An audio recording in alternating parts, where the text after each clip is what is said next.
नमस्कार मैत्रिणींनो, मी सुनीता. स्वागत आहे तुमचं माझ्या मिनी व्लॉगमध्ये. आता इथे वाजलेले आहेत सकाळचे 6 आणि मी अंघोळ वगैरे उरकली माझी आणि मी स्वयंपाक करायला घेतला.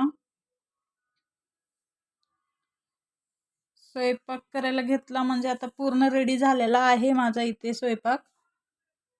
थोड्याफार चपात्या शिल्लक राहिलेले आहेत. डाळ, भात, मेथीची भाजी आणि चपाती अशा प्रकारे माझा संपूर्ण स्वयंपाक आटपत आलेला आहे. मी आता इथे आहोंचा टिफिन भरत आहे. ते जाणार आहेत शॉपवर. ते शॉप ओपन करायला 7लाच जात असतात डेली, त्यामुळे मला लवकरच स्वयंपाक करावा लागतो डेलीचा. नंतर 8ला मुलांची स्कूल असते, त्यामुळे सकाळी सकाळी खूपच घाई असते मला. डेली वाटतो की असं मॉर्निंग माझी रुटीन शेअर करावी, बट पॉसिबल शक्य नाही आहे ते डेली मॉर्निंगची रुटीन शेअर करणं. कारण होतच नाही, घाईच तितकी असते मला सकाळी सकाळी. आणि सगळ्यांची फरमाईश वेगवेगळी असते भाजीची. कोणी ही भाजी खात नाही तर कोणी ती भाजी खात नाही. सगळ्यांची वेगवेगळे आवडीनिवडी असतात, त्यामुळे सकाळी सकाळी काहीच करणं होत नाही. एक वेळेस जिकडं तिकडे गेले की मग निवांत आपलं दिवसभर हळूहळू कामं चालायचे, त्यामुळं सकाळी सकाळी खूप घाई असते. इकडं चपात्या पण शेकते, तिकडं कुकर पण चालू आहे, भाताला लावलेलं आहे आणि इकडे टिफिन पण भरायची आहे. ते ओरडत होते झालं का नाही उरक लवकर म्हणून, त्यामुळे टिफिन पण भरायचे होते.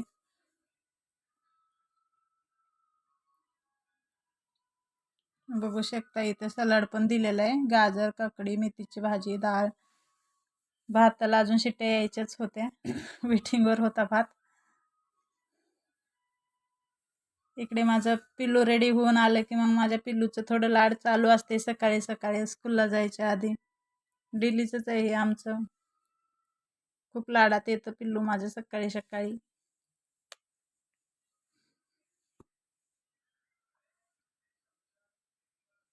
इकडं चिवची घाई होती पेरूचं आईस्क्रीम बनवायचे. तिचं म्हणणं असं होतं की बनवून ठेवून गेलं तर स्कूलहून येईपर्यंत सेटअप होतो, त्यामुळे ती बनवत होती पेरूचं आईस्क्रीम. तुम्हाला याची रेसिपी पाहिजे असेल तर कमेंट बॉक्समध्ये येस टाईप करा, लवकरच सेंड करेन. मुलं गेलं स्कूलला गेल्यानंतर मी थोडंसं इकडं घर आवरायला घेतलं, सोफा वगैरे आवरून झाल्यानंतर आम्ही निघालो होतो थोडं बाहेर. शॉपमधलं मटेरियल संपलेलं होतं, मटेरियल आणण्यासाठी आम्ही बाहेर गेलेलो होतो. इकडं आपल्या चाकण चौकात खूप ट्रॅफिक असते नेहमीच. सिग्नलला आम्ही थांबलेलो.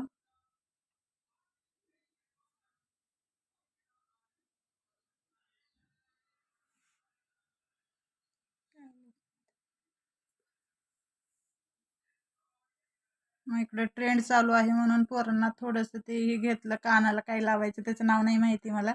थोडेसे रोडच्या साईडला फ्लावर्स वगैरे दिसले, ते पण बघितले मी. ते काही नाही आवडले मला, क्वालिटी काही एवढी त्याची चांगली नव्हती, त्यामुळे मग आम्ही शॉपमधलं मटेरियल घेतलं आणि घरी येता येता खूप ऊन लागत होतं, त्यामुळे रस प्यायला थांबलेलो आम्ही रोडच्या साईडला एका ठिकाणी. रस पिला. मग घरी आल्यानंतर मुलं आले स्कूलहून आल्या आल्या ड्रेसिंग पण चेंज नाही झाली तोपर्यंत चालू झालं यांचं.